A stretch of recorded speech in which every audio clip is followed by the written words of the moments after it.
Selamat datang di Warisan Sejarah. Pada episode kali ini, kita akan menelusuri kisah pilu sahabat Nabi yang menggali kuburnya sendiri. Ujian kesabaran yang menggetarkan hati. Ini bukan sekadar cerita tentang seorang sahabat yang diuji.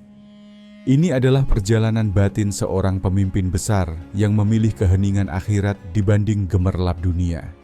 Seorang yang pernah hidup di puncak kemuliaan, namun justru menemukan ketenangan bukan di istana, bukan di panggung kehormatan, tetapi di sisi liang, lahat yang ia gali untuk dirinya sendiri. Melalui kisah ini, kita akan melihat bagaimana seorang manusia yang sangat dicintai Rasulullah perlahan melepaskan genggaman dunia dan memeluk kesabaran sebagai bentuk tertinggi keteguhan hati. Disinilah kita belajar bahwa tidak semua pelajaran datang dari kemenangan. Sebagian justru lahir dari kesunyian, dari luka yang dipeluk dengan ridha, dari sabar yang berakar pada cinta kepada Allah. Kisah ini adalah pintu yang mengajak kita menyaksikan keteduhan jiwa yang tidak lagi takut kehilangan apapun di dunia. Inilah warisan sejarah.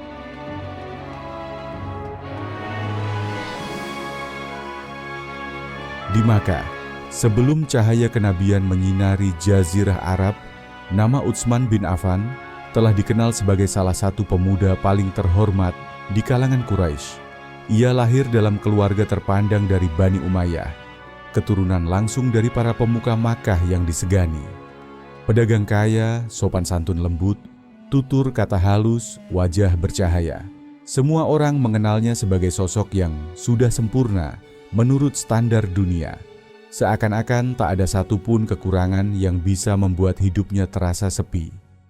Namun, mereka yang hanya melihat dari luar tidak tahu bahwa ada ruang kosong yang selalu mengetuk dari dalam hatinya. Kemewahan datang, pujian datang, kehormatan datang, tetapi keheningan batin tidak pernah benar-benar hilang. Di balik senyum tenang itu ada rasa seperti ada sesuatu yang belum ditemukan.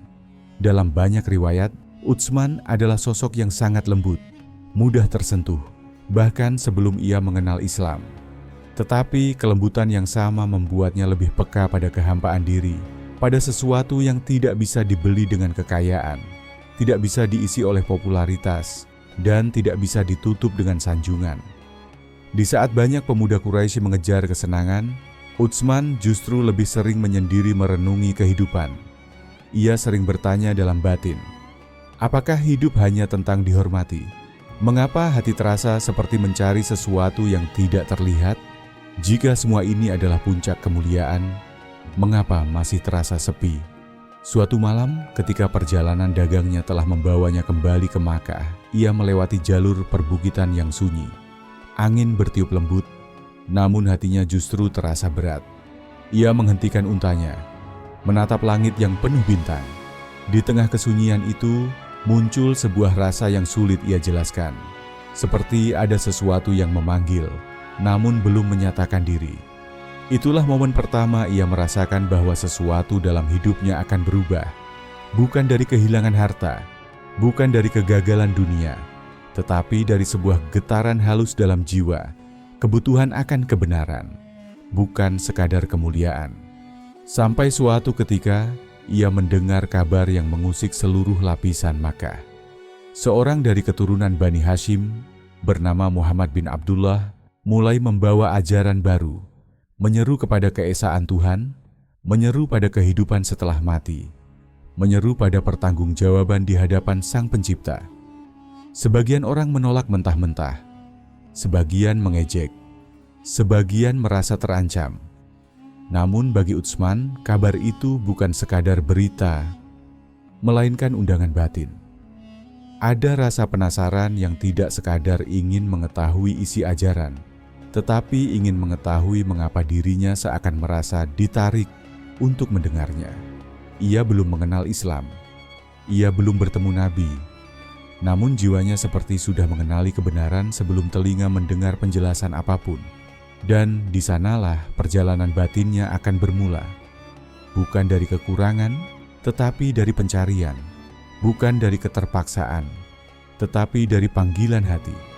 Hanya ia belum tahu bahwa jalan menuju kedekatan dengan Allah seringkali tidak dimulai dari kenyamanan, melainkan dari ujian yang membentuk kesabaran. Refleksinya sederhana. Ada masa ketika Allah belum mengubah hidupmu secara lahir, tetapi sudah mengguncangmu secara batin.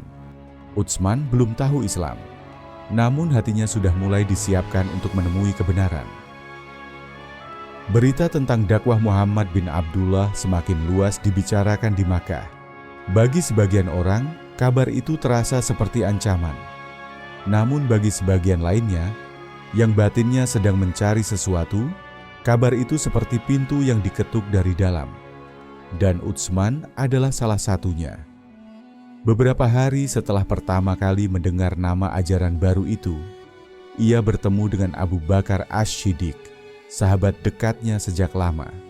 Seorang yang dikenal halus perangai dan jernih pikirannya. Abu Bakar tidak banyak berkata-kata, tetapi ia memiliki ketenangan yang berbeda dari biasanya. Seakan dadanya menyimpan cahaya yang baru saja menyala. "Wahai Utsman," kata Abu Bakar dengan lembut, "apakah engkau tidak bertanya-tanya, dari mana semua ketenangan hati itu berasal?" Pertanyaan itu seakan menusuk langsung ke ruang kosong yang selama ini ia simpan diam-diam. Utsman tidak menjawab segera.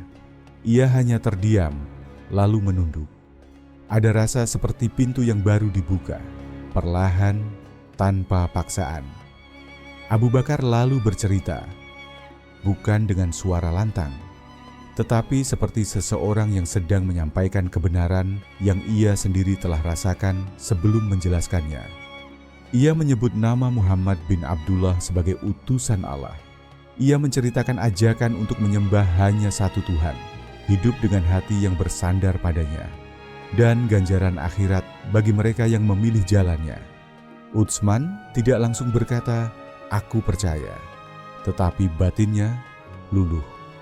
Ada kalimat yang membuatnya benar-benar terdiam lama. "Wahai Utsman, kemuliaanmu di mata manusia bukanlah tempat pulangnya hatimu. Ada rumah lain yang lebih hakiki, tempat jiwa kembali tenang." Sore itu, Utsman merasa seperti menemukan cermin untuk jiwanya sendiri. Nilai yang ia kejar selama ini, kehormatan, nama baik, kekayaan, tidak pernah salah. Tetapi ternyata bukan itu tujuan akhir. Semua itu hanya jembatan, bukan tujuan. Ketika akhirnya Abu Bakar membawanya untuk bertemu Rasulullah, hatinya seperti telah sampai di titik kepastian tanpa perlu dialog panjang. Bukan logika yang mendorongnya. Iman justru muncul dari kejernihan hati yang sudah siap menerimanya.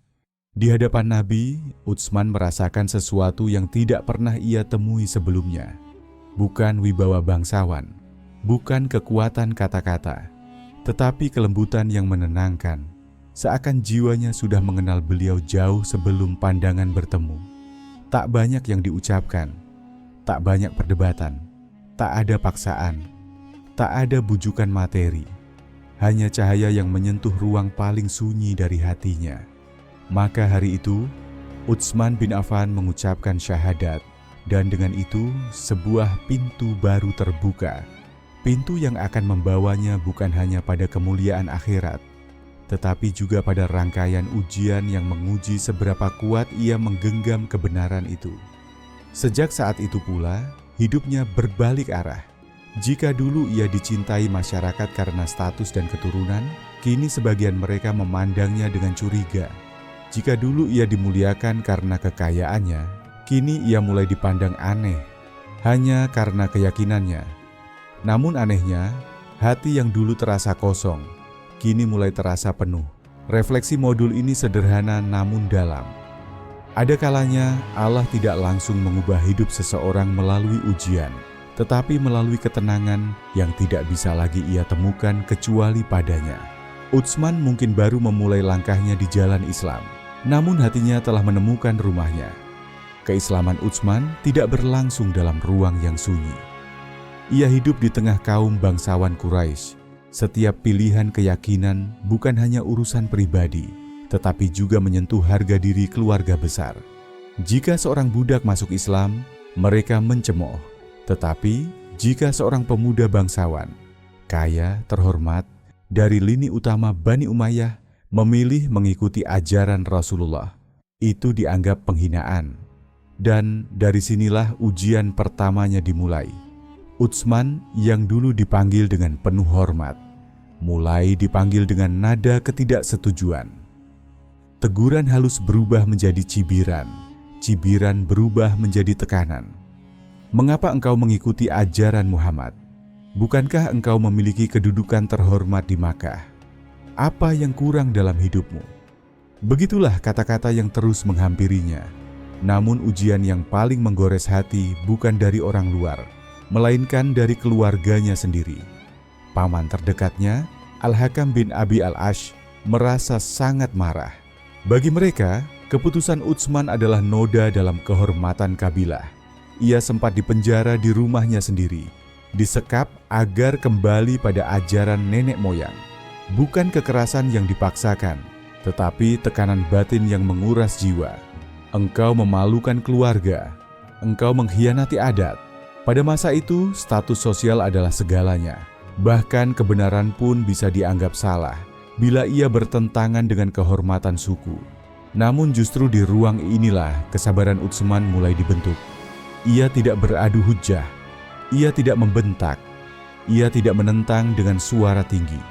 Ia memilih diam, bukan karena lemah, tetapi karena yakin bahwa kebenaran tidak butuh teriakan. Dalam keterasingan itu, hatinya justru semakin yakin kemuliaan sejati bukan dari manusia, tetapi dari Allah. Nabi Muhammad akhirnya mengetahui tekanan yang dialami Utsman dan mendoakannya dengan doa khusus, doa keteguhan bagi jiwa lembut yang sedang diuji oleh kehormatan keluarga. Beberapa waktu kemudian, Allah memberi Utsman pertolongan dengan cara yang tidak disangka. Seorang kerabatnya yang diam-diam menyukai kelembutannya melapangkan jalan keluarnya dan membiarkannya bebas dengan alasan jangan mempermalukan keluarga lebih jauh. Tetapi mereka tetap menganggapnya lemah karena memilih agama baru. Mereka tidak tahu, kelembutan yang mereka anggap kelemahan itu kelak menjadi kekuatan terbesar yang Allah cintai darinya. Sejak itu, Utsman mulai merasakan perubahan dalam perlakuan masyarakat. Tatapan yang dulu penuh penghormatan berubah menjadi sinis. Sapaan hangat berubah menjadi bisik-bisik. Undangan kehormatan berubah menjadi penghindaran. Namun ia tetap sabar. Karena bagi dirinya, kehilangan kemuliaan dunia tidak terasa pahit bila hati sudah merasakan manisnya iman. Bersamaan dengan itu, semakin sering ia mendengar Rasulullah mengingatkan para sahabat tentang kehidupan setelah kematian, tentang hari di mana semua manusia akan berdiri di hadapan Allah, tentang dunia yang hanya persinggahan, bukan tempat tinggal. Pesan-pesan itu tidak hanya masuk ke telinganya, tetapi meresap dalam-dalam di dadanya. Diam-diam, di waktu-waktu sepi, Utsman mulai merenungi kematian. Bukan dengan ketakutan yang menakutkan, tetapi dengan rasa rindu aneh yang belum bisa ia jelaskan. Seolah-olah kematian bukan pengakhiran, tetapi pulang. Dari sinilah benih kebiasaan yang kelak membuatnya sering duduk di tepi kubur mulai tumbuh. Benih yang masih kecil, tetapi akan berkembang menjadi ketundukan yang begitu dalam. Refleksi modul ini, kadang Allah mengambil kemuliaan di mata manusia untuk memberimu kemuliaan di sisinya. Dunia menjauh agar hati mendekat. Ujian pertama Utsman telah dimulai, dan ini baru pintu awal menuju kesabaran besar yang akan mengantarnya pada ketenangan abadi. Sejak keislamannya terbuka di hadapan masyarakat, Utsman mulai hidup di antara dua dunia. Dunia yang pernah menyanjungnya dan dunia yang kini mengasingkannya. Namun, berbeda dengan banyak orang yang larut dalam kepahitan saat diputuskan dari statusnya, Utsman justru mengalami perubahan batin yang semakin mendalam. Ia tidak lagi mencari tempat dimuliakan manusia. Ia mulai mencari tempat di mana jiwanya merasa paling jujur di hadapan Allah. Seiring dakwah Rasulullah berkembang, tekanan sosial bagi para sahabat pun meningkat. Namun apa yang menimpa Utsman lebih berat dibanding kebanyakan orang, bukan karena fisik, tetapi harga diri. Ada saat-saat di mana ia duduk sendirian, mengingat bagaimana dulu ia disambut oleh banyak tangan, dipanggil dengan penuh hormat. Tetapi kini sebagian dari mereka memalingkan muka, seakan tidak pernah mengenalnya. Di titik inilah hatinya mulai memahami makna dari kehilangan. Suatu hari, setelah mengalami penghinaan halus dalam sebuah pertemuan keluarga, saat seorang kerabat menegaskan bahwa Islam membuatnya turun derajat, Utsman tidak membalas dengan kata-kata. Ia keluar diam-diam, berjalan sendirian melewati jalanan sunyi di pinggiran Makkah. Langkahnya ringan, tapi dadanya penuh getaran. Ada rasa sesak, tetapi bukan sesak karena luka, melainkan karena keterbukaan batin. Mengapa manusia begitu takut kehilangan nama besar, padahal suatu hari kita semua hanya tinggal nama di tanah. Di perjalanan itu, ia melihat beberapa liang kubur yang telah digali untuk kaum Makkah yang wafat beberapa hari sebelumnya. Ia berhenti di sana, diameter lama. Pandangannya menurun pada tanah yang tenang, seolah disitulah rahasia hidup tersimpan. Untuk pertama kalinya, ia duduk di tepi kubur bukan karena ada jenazah atau acara pemakaman, tetapi karena hatinya membutuhkan tempat yang tidak menuntut apapun darinya. Seakan tempat itu berkata, disinilah semua kebanggaan akan berhenti. Disinilah semua nama besar menjadi sama. Tak ada jemaat yang memandangnya. Tak ada status yang dibawa masuk. Tak ada pujian. Tak ada celaan. Hanya keheningan. Dan Allah. Sejak hari itu, ia mulai lebih sering mendatangi kuburan. Bukan untuk bersedih, tetapi untuk memahami. Ia merasakan sesuatu yang tidak pernah ia temukan di pasar, di majelis bangsawan, atau dalam riuh salam penghormatan. Ketenangan yang jujur. Semakin keras dunia menolaknya, semakin lembut hatinya dituntun ke arah akhirat. Pada masa itu pula, ujian lain datang. Bukan hanya kehormatan yang dicabut, hartanya pun perlahan diuji. Sebagian jalur perdagangan diputus oleh keluarganya sendiri. Mereka berharap tekanan ekonomi akan membuatnya kembali ke agama lama. Tetapi justru sebaliknya, Allah membukakan pintu karunia dari arah yang tidak disangka. Hingga Utsman kemudian dikenal sebagai salah satu sahabat yang paling sering menginfakkan hartanya untuk menolong kaum muslimin. Hanya keheningan dan Allah. Sejak hari itu, ia mulai lebih sering mendatangi kuburan. Bukan untuk bersedih, tetapi untuk memahami. Ia merasakan sesuatu yang tidak pernah ia temukan di pasar, di majelis bangsawan, atau dalam riuh salam penghormatan. Ketenangan yang jujur. Semakin keras dunia menolaknya, semakin lembut hatinya dituntun ke arah akhirat. Pada masa itu pula, ujian lain datang. Bukan hanya kehormatan yang dicabut, hartanya pun perlahan diuji. Sebagian jalur perdagangan diputus oleh keluarganya sendiri.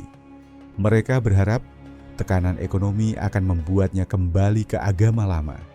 Tetapi justru sebaliknya, Allah membukakan pintu karunia dari arah yang tidak disangka. Hingga Utsman kemudian dikenal sebagai salah satu sahabat yang paling sering menginfakkan hartanya untuk menolong kaum muslimin. Tekanan dunia mengikis keterikatan hatinya pada dunia. Setiap lapisan penghinaan membuatnya lebih kenal pada dirinya sendiri. Setiap kesendirian membuat akhirat terasa lebih dekat. Disinilah benih besar itu tumbuh, bahwa kubur bukan tempat yang menakutkan, melainkan tempat yang menyembuhkan kesombongan hati manusia. Dan kelak, benih inilah yang membuatnya memiliki hubungan batin yang sangat dalam dengan liang lahat. Sampai pada titik di mana ia menggali kuburnya sendiri. Bukan karena putus asa, tetapi karena rindu untuk pulang. Refleksi modul. Ada orang yang kehilangan dunia lalu hatinya hancur. Tetapi ada pula yang kehilangan dunia lalu hatinya justru pulih. Allah tidak mencabut sesuatu kecuali untuk menggantinya dengan kedalaman jiwa. Ujian Utsman belum selesai, namun kesabarannya sudah mulai berbuah. Ia tidak lagi mencari tempat di mata manusia. Ia sedang mencari tempat di sisi Allah. Kesabaran Utsman tidak tumbuh dari banyaknya kata-kata, tetapi dari banyaknya keheningan yang ia jalani. Semakin keras dunia menekan, semakin lembut Allah membukakan ruang batin baginya. Apa yang dulu dianggap sebagai kehilangan, ternyata justru mengantarkannya pada kedalaman iman. Namun ujian bukan hanya datang dari manusia. Ada masa ketika Allah menguji seseorang bukan dengan kekerasan, tetapi dengan rasa hampa, dengan menjauhkan semua tempat bersandar, hingga satu-satunya sandaran yang tersisa hanyalah Dia. Dalam kesunyian-kesunyian seperti inilah, Utsman mulai lebih sering berada dekat pemakaman Baqi. Ia duduk lama, memandangi tanah yang sunyi, bukan dengan rasa takut, melainkan pengenalan diri. Setiap kali angin melewati pepohonan di sana, hatinya seolah diingatkan, beginilah akhirnya setiap manusia. Lalu apa yang masih perlu dikejar selain ridha Allah?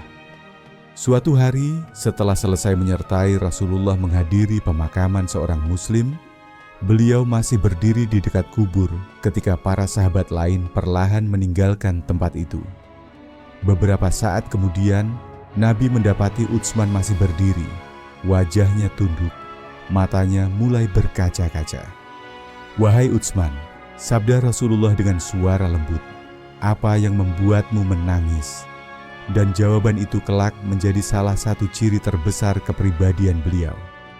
Karena inilah tempat terakhir dari perjalanan dunia, dan tidak ada langkah setelah ini kecuali menuju Allah. Sejak hari itu, Rasulullah menyaksikan sendiri betapa dalamnya kesadaran akhirat dalam hati Utsman. Sahabat-sahabat lain mengenalnya sebagai orang pemalu, sangat bersih hatinya, hampir tidak pernah meninggikan suara. Tetapi diam-diam, di batinnya, ada samudera yang sangat luas, dan samudera itu tertambat pada keyakinan tentang kehidupan setelah mati. Berbulan-bulan kemudian, diam-diam ia mulai melakukan sesuatu yang tidak biasa. Ia menggali sebuah liang, bukan untuk orang lain, tetapi untuk dirinya sendiri. Tidak semua sahabat mengetahui hal ini pada awalnya. Hanya beberapa orang terdekat yang melihatnya, namun mereka paham, ini bukan tanda kesedihan putus asa, melainkan bentuk latihan batin. Setiap kali ia duduk di dalamnya, rasa fana kehidupan dunia tidak lagi menjadi teori, tetapi terasa nyata. Dinding tanah yang menyentuh kulitnya membuatnya sadar bahwa kelak tubuhnya akan kembali ke tempat itu. Tidak ada layar kehormatan, tidak ada selimut gelar, tidak ada bangunan kemuliaan dunia yang ikut masuk bersama manusia. Semua kembali telanjang di hadapan Allah. Dan justru di sana ia merasa paling bebas. Banyak orang merasa takut membayangkan kematian.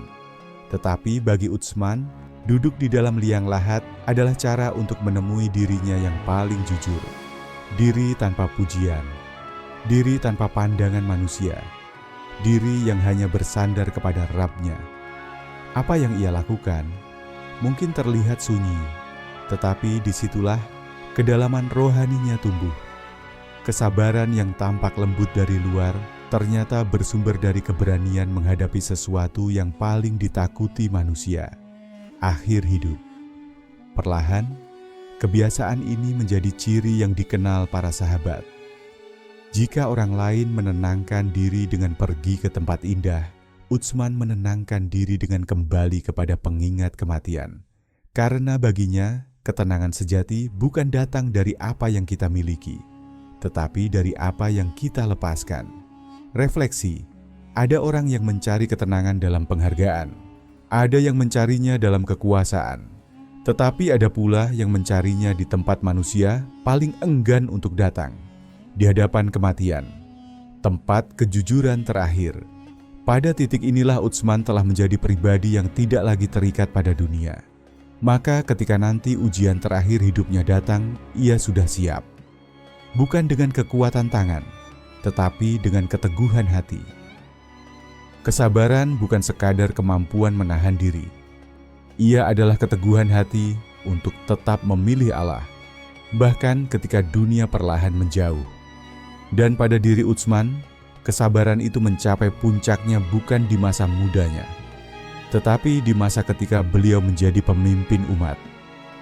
Setelah hijrah, setelah derita panjang kaum muslimin, Allah memuliakan beliau bukan hanya sebagai sahabat Nabi, tetapi sebagai salah satu dari Asyishiratil Mubasyishirah, 10 sahabat yang dijanjikan surga. Ia menikahi 2 putri Rasulullah, hingga dijuluki Dzunnurain, pemilik 2 cahaya. Tidak ada seorang pun manusia lain dalam sejarah yang memperoleh kemuliaan seperti itu. Tetapi seiring kemuliaan itu datang, cobaan besar pun ikut menyertainya.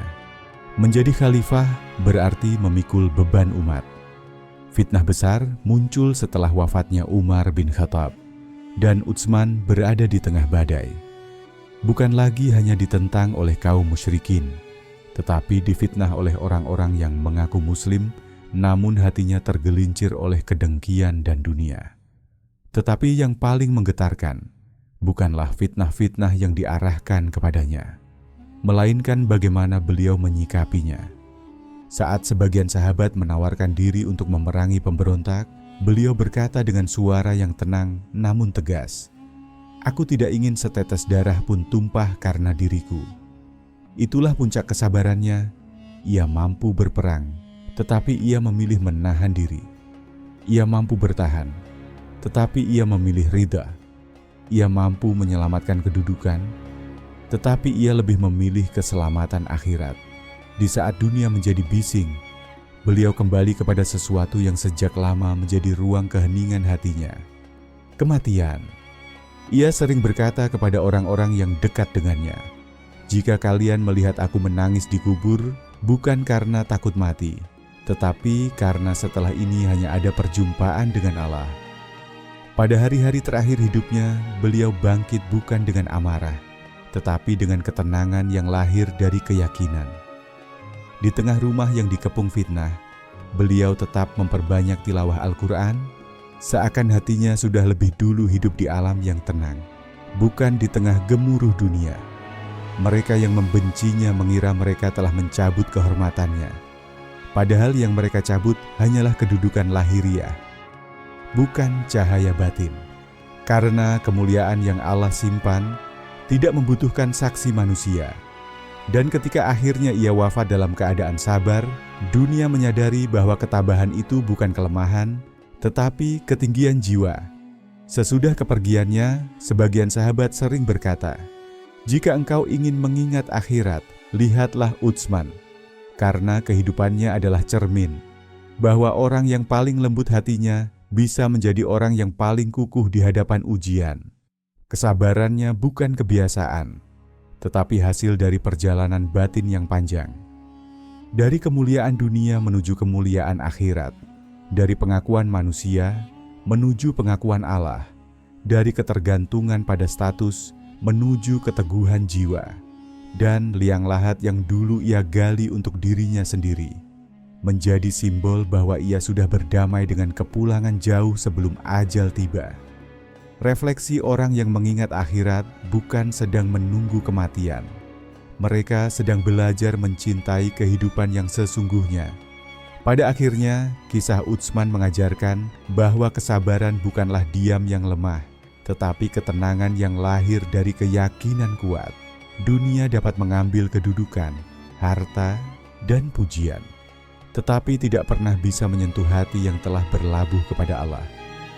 Dan barangkali itulah mengapa beliau menggali kuburnya sendiri, bukan karena takut, tetapi karena ia sudah siap pulang.